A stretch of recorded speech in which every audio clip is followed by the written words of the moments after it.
প্রত্যেকদিন একই রকম খাবার খেতে কিন্তু একদমই ভালো লাগে না। সেম আইটেম যদি আপনি ভিন্ন ভিন্নভাবে একদম সিম্পল ওয়েতেও মাঝে মাঝে রান্না করেন, অনেক বেশি টেস্টি লাগে।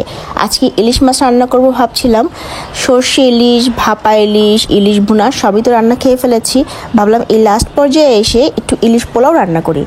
আজকের ভিডিওতে আপনাদেরকে আমি এত সহজ উপায়ে ইলিশ পোলাও রান্না করা দেখাবো, আপনি চিন্তাই করতে পারবেন না। পুরো ভিডিওটা দেখেন, তাহলেই বুঝতে পারবেন। বাসায় ইলিশ পোলাও রান্না করার জন্য প্রয়োজনীয় অনেক কিছুই ছিল না, কিন্তু আমি সবসময় একটা কথা বলি, নিজের যা কিছু আছে এবং নিজের কাছে যা কিছু আছে তাই নিয়ে সন্তুষ্ট থাকাটা অনেক বড় আল্লাহ তাআলার একটা নিয়ামত। এবং আলহামদুলিল্লাহ আমি এই জিনিসটা খুব ভালোই পারি। সো বাসায় ছিল আদা বাটা, রসুন বাটা আর পেঁয়াজ বাটা। এটা ডিপে ছিল, যার কারণে এরকম শক্ত হয়ে গেছে। সাথে দিয়ে নিয়েছি একটুখানি লবণ, মরিচের গুঁড়া আর ধনিয়া গুঁড়া। আর অল্প একটু পরিমাণে আপনি চাইলে জিরার গুঁড়া দিয়ে নিতে পারেন। ধনিয়া গুঁড়া, জিরার গুঁড়া দুটোই আপনার টেস্টের উপর নির্ভর করে। যদি আপনি এই দুটো ফ্লেভার পছন্দ করেন তাহলেই দিবেন, না দিলেও চলবে।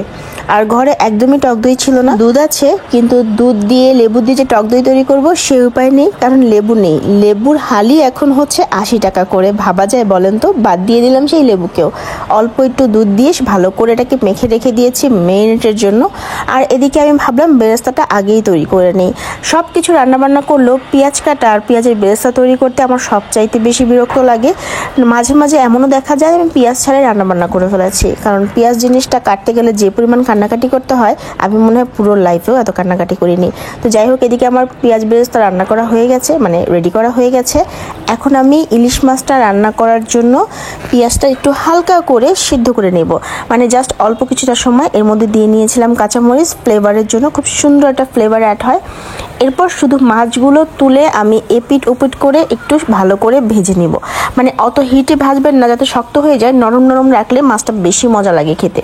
মধ্যে আপনাদেরকে আরেকটা মজার ইনফরমেশন দিই, সেটা হচ্ছে এই ইলিশ পোলাও আজকে আমি জীবনে প্রথমবারের মতো রান্না করেছি। আলহামদুলিল্লাহ, খেতে অসাধারণ হয়েছিল। যেহেতু আমি পরে ভয়েস ওভার দিচ্ছি, তাই এই কথাটা অনেক দাবির সাথেই বলতে পারছি। কিছুটা মাছ ভাজা হয়ে গেলে এর ওপরে আমি সেই মশলাটা দিয়ে নিব, যেটার মধ্যে মাছটাকে মেরিনেট করে রাখা হয়েছিল। ব্যাস এতটুকুই। এই ইলিশ পোলাও রান্নাতে আমি আর কোনো ধরনের মশলা ইউজ করব না। কত সিম্পল না বলেন? এবং এটা খেতে যে কি পরিমাণ টেস্ট হবে, এটা আপনার স্বাস্থ্যের জন্য অনেক বেশি ভালো। যারা অনেক বেশি রিচ ফুড, মশলা জাতীয় খাবার খেতে পারেন না, তারা খেয়ে খুবই আরাম পাবেন। আর এটার মধ্যে আমি কিন্তু খুব বেশি তেলও ইউজ করিনি।